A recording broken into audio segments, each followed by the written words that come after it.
बोली श्री सद्गुरुदेव भगवान की जय। गुरुर्ब्रह्मा गुरुर्विष्णु गुरु ही देवो महेश्वरा, गुरु ही साक्षात परम ब्रह्म तस्मै श्री गुरुवे नमः। आप सभी भक्तों को गुरु पूर्णिमा की शुभकामनाएं। गुरु पूजन, मंदिर पूजन, इष्ट पूजन, मूर्ति पूजन क्यों आवश्यक है? यह संसार एक तरंगों का संसार है।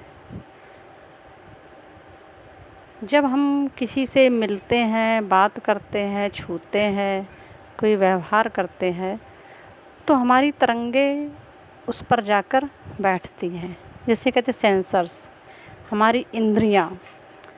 तो स्थूल एक शरीर है जो हमारा शरीर दिखाई पड़ता है, एक सूक्ष्म शरीर है जो दिखाई नहीं पड़ता है। व्यवहार दोनों ही शरीर से होता है। जब किसी चीज़ को छूते हैं, पूजन करते हैं, कोई व्यवहार करते हैं, तो वहाँ पर तरंगे हमारा अंग, हमारा शब्द, स्पर्श, रूप, रस, गंध उसमें समाहित हो जाता है।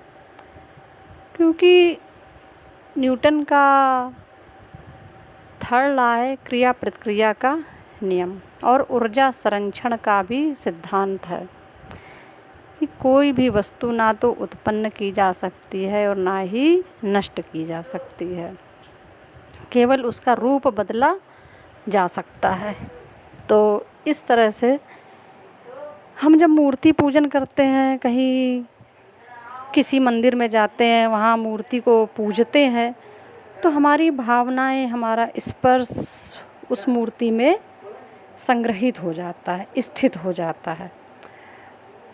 तो जब अगर हम उस मूर्ति के पास नहीं हैं, उस मंदिर में, उस तीर्थ में, गुरु जी के पास नहीं होते हैं, अपने घर में भी बैठे ही हम उनका ध्यान करने लगते हैं, वहाँ से ही ध्यान के द्वारा ही उस मूर्ति को देखते हैं या गुरु जी की याद करते हैं या उस मंदिर या उस तीर्थ की याद करते हैं, तो जो हम अपनी तरंग, अपने शरीर की, इंद्रियों की सारी तरंगे उस मूर्ति में सदैव के लिए स्थापित कर चुके होते हैं, तो हमारी पुनः वो तरंगे, स्मृति की तरंगे, याद की तरंगे, भावनाओं की तरंगों के द्वारा फिर से वहाँ पर टकराने लगती हैं। जो तरंगे स्थापित कर चुके हैं वो तरंगे उन तरंगों को पहचान करके एकाकार हो जाती है।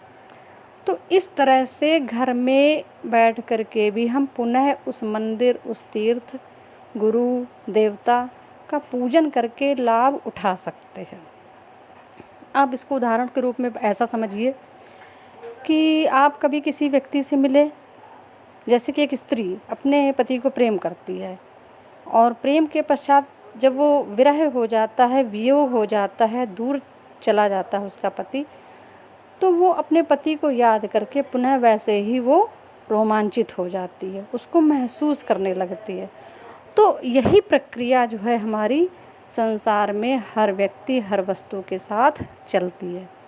इसीलिए ये संसार तरंगों का संसार है, उलझन का संसार है, उलझाव का है, भटकाव का है।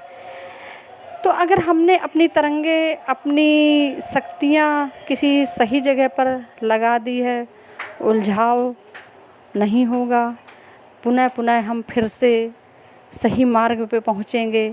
जिस व्यक्ति की तरंगे भगवान में, मंदिर में, इष्ट में, गुरु में, नदी में, गंगा में, यमुना में, मूर्ति में, भजन में, सत्संग में लग गई है, तो रह रह के एक अनायास ही जो है हमको पुनः फिर से उसकी याद आने लगेगी, और वहाँ से तरंगे जो हैं बार बार उठती हैं, गिरती हैं, उठती हैं, गिरती हैं, तो वो तरंगे पुनः जो है हमारे पास पहुँचेंगी और हमें रोमांचित करेंगी।